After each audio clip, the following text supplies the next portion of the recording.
இல்லை வாய்ஸ் மட்டும் தான் சொல்லுங்கள். இங்குள்ள சனிவான் பேர் மங்களசனீஸ்வரர்னு பேர். இந்த மங்களசனீஸ்வரருக்கு 2 மனைவிகள்.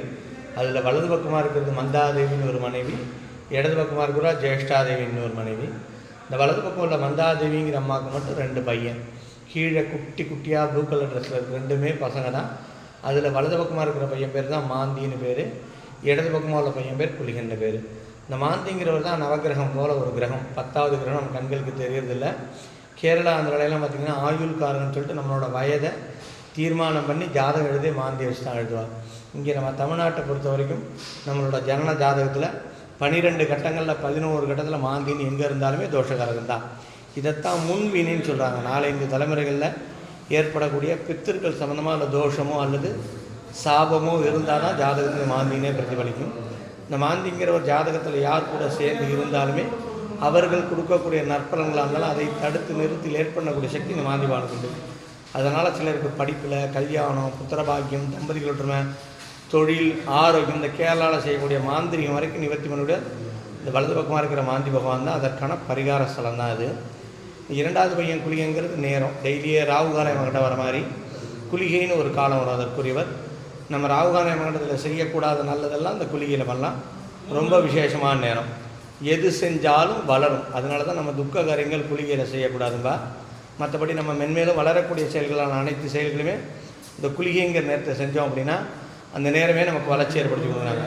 இவா எல்லாரும் குடும்பமாக சேர்ந்து சைடில் இருக்கிறதான் ராமருடைய அப்பா தசரத மகாராஜாவாக காட்சி கொடுத்தது. திரேதாயுகங்கிற காலத்தில் தசரதர் ஆட்சியில் இருக்கும் பொழுது சனிபகவான் ரோகிணிங்கிற ஒரு நட்சத்திரம் 12 ஆண்டு காலங்கள் வரதா இருக்கார்.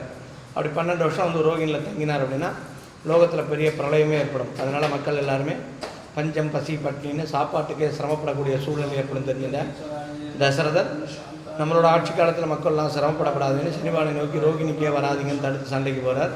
இந்த சண்டையில் தசரதரால் சனிபகவானை ஜெயிக்க முடியல. மனமுருகி நிறைய ஸ்லோகங்கள் சொல்கிறார்.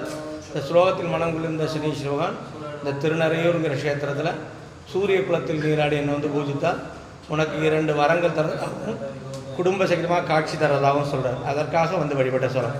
அப்படி வழிபடும்போது முதல் முறையாக 2 மனைவி 2 குழந்தைகளோட மங்களசனீஸ்வர மதமில் இங்கே தசரத மகாராஜாவுக்கு தான் காட்சியை கொடுக்குறார்.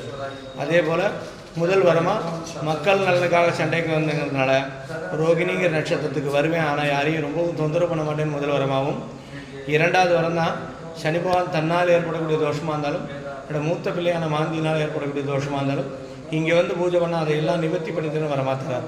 அதனால் இங்கே எப்பொழுதுமே சனி பகவானாலே மாந்தினால தோஷங்கள் ஏற்பட்டுருந்தா 2வது பையனான நல்ல நேரமாகி குளிகைங்கிற வேலையில் தான் இங்கே அபிஷேக ஆராதனைகள் பண்ணுறது வழக்கம்.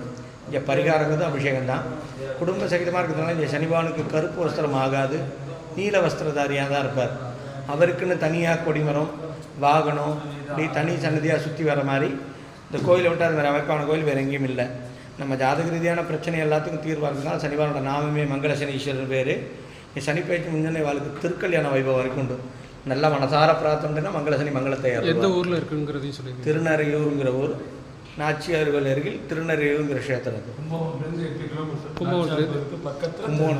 கும்பகோணத்திலிருந்து 8 கிலோமீட்டர் தொலைவில் நாச்சியார் கோயில் அருகில் திருநறையூருங்கிற க்ஷேத்திரம். சிவாய நமக.